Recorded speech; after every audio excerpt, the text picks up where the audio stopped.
Susah ya men-search kasus serupa di negara lain di Google, bahwa ada presiden atau mantan presiden di negara entah di mana itu, saya cari di Google itu nggak pernah ada seperti ini.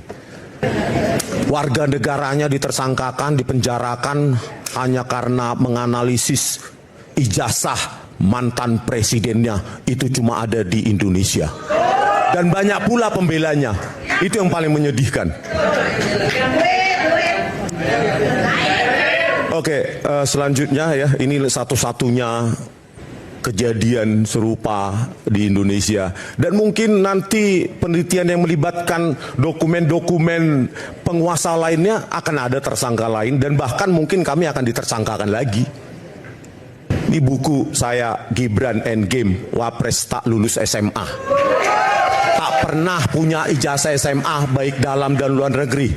Laporkan lagi, Ade Darmawan. Kalau tadi 11.000% Anda yakin tidak punya ijazah SMA berapa persen nih? Tapi kalau yang ini yakin nggak palsu ini ijazah palsu atau memang nggak? Kalau ijazah SMA sih. Ini udah closing statement ngomong terus deh. Kan nggak salah. Saya bilang nggak salah. Maksudnya Lu buat closing statement sendiri, gue buat sendiri. Bung Rismon, Kan Anda meyakini bahwa ijazah Wapres Gibran itu tidak ada? Tidak ada. Jelas tidak ada ijazah SMA-nya kan? Benar. Oke, silakan. Saya menulis buku dan tentu banyak orang nanti yang tersakiti penguasa, ya, sama seperti analisa kami terhadap ijazah dan lembar pengesahan pembimbing skripsi si mantan ya. Sekarang ini incumbent. Oh, Ya, ini ya. Gibran Endgame, Wapres tak lulus SMA. Tak pernah punya ijazah SMA baik dalam dan luar negeri. Ini bukunya. Terus nanti orang-orang seperti Ade Darmawan dan Fitra Romadhoni pasti berlomba-lomba itu ke Bareskrim atau ke Polda. Laporkan Rismon.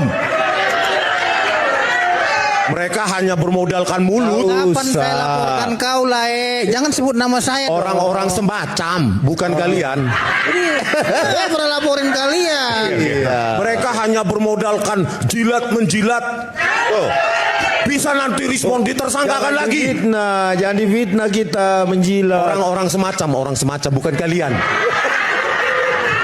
Ya, inilah cobaan dan tantangan kita di negara demokrasi yang literasinya rendah, ya, yang memanfaatkan orang-orang yang tidak pernah menghargai karya cipta, ya, sebagai buzzer, sebagai apapun itu, YouTuber atau apa. Sampai detik ini kami menunggu bantahan ahli kalian mana sih terhadap buku Jokowi's White Paper? Mana? Ini juga nanti nggak dibantah, cuma dilaporkan. Setiap buku yang ditulis yang tidak menyenangkan bagi penguasa dan para penjilatnya akan berakhir di meja penyidikan. Dan ini menjadi sejarah buruk bagi bangsa kita. Sejarah paling buruk. Produk knowledge, tulisan harus ditelisik oleh penyidik yang dia sendiri pun nggak pernah meneliti. Bahkan ada ahli kemarin bukan bidang digital image processing, tetapi bidangnya adalah computer networking yang jauh berbeda dengan digital image processing. Bisa menuduh kami mengedit, merekayasa, memanipulasi dengan cara tidak ilmiah. Satu pun papernya atau bukunya nggak pernah saya temukan di Google.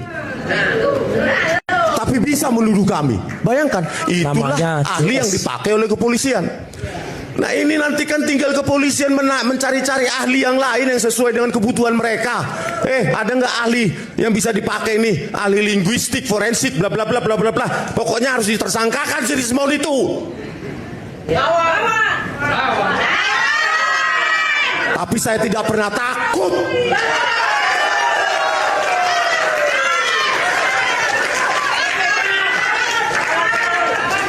Kalau memang Wapres Gibran Raka Buming Raka pernah memiliki ijazah SMA baik dalam dan luar negeri, silahkan tuntut saya. Ini buku ya saya tuliskan dengan mengkaji perbandingan kurikulum di Minister of Education khususnya secondary school dan UTS Insearch yang ada di web archive tahun 2004, dan saya kasih skenario, 3 skenario. Pertama, di Orchid Park Secondary School sampai kelas 9 dan kelas 10 alias kelas 1 SMA plus English program di UTS Insearch, hasilnya tidak setara dengan ijazah SMK ataupun SMA. Skenario kedua, ya, kelas 10 di Orchid Park Secondary School plus Foundation Studies juga saya kaji tidak setara dengan SMA maupun SMK, maupun yang terakhir skenario ketiga adalah kelas 10 di Orchid Park Secondary School plus diploma 2 tahun. Padahal ada fakta baru bahwa di sana cuma justru 6 bulan ya. Tetapi saya kasih skenario optimis bahkan di sini. 3 skenario optimis, ketiga-tiganya saya simpulkan bahwa Gibran memang tak pernah lulus SMA dan tak pernah punya ijazah SMA dari detik ini. Oleh karena itu lahirlah surat keterangan penyetaraan tersebut, yang sekarang ketika digugat di Komisi Informasi Publik, yang paling sedih kita dengarkan adalah dokumen-dokumen pendukung untuk mendapatkan itu justru dikecualikan dari pengamatan publik, dari pengetahuan publik. Enak ya jadi pejabat nomor 2, nomor 1 di Indonesia ini, ya. Sementara teman-teman kita, anak-anak kita untuk mendaftarkan pekerjaan yang gajinya UMP saja, dia harus menunjukkan ijazah aslinya. Ini RI 2. Bang Adi tadi bilang termul. Ya enggak dong. Kita tidak menuduh mereka termul. Terus? Khususnya Kemendikdasmen. Tapi menghamba pada kepentingan penguasa. Ini fitnah kecil lagi nih. Oke. Fitnah kecil lagi. Itu nih. dulu Bang ya. Iya, Jadi, fitnah kecil lagi bahwa kemudian ada dari lagi kalian-kalian, instansi pemerintah dianggap lagi bahwa berpihak kepada Mas Gibran. anak-anak muda, Ini fitnah closing kecil. statement udah. anak-anak Oke. muda, peneliti-peneliti, generasi muda kritis, tetaplah kritis walaupun tulisanmu itu memang beresiko, Melanggar hukum gitu maksudnya. beresiko untuk menyakiti penguasa. Karena begini, demokrasi itu harus diuji di sini. Apakah demokrasi kita itu progresif, maju, stagnan, atau memang mundur ke belakang?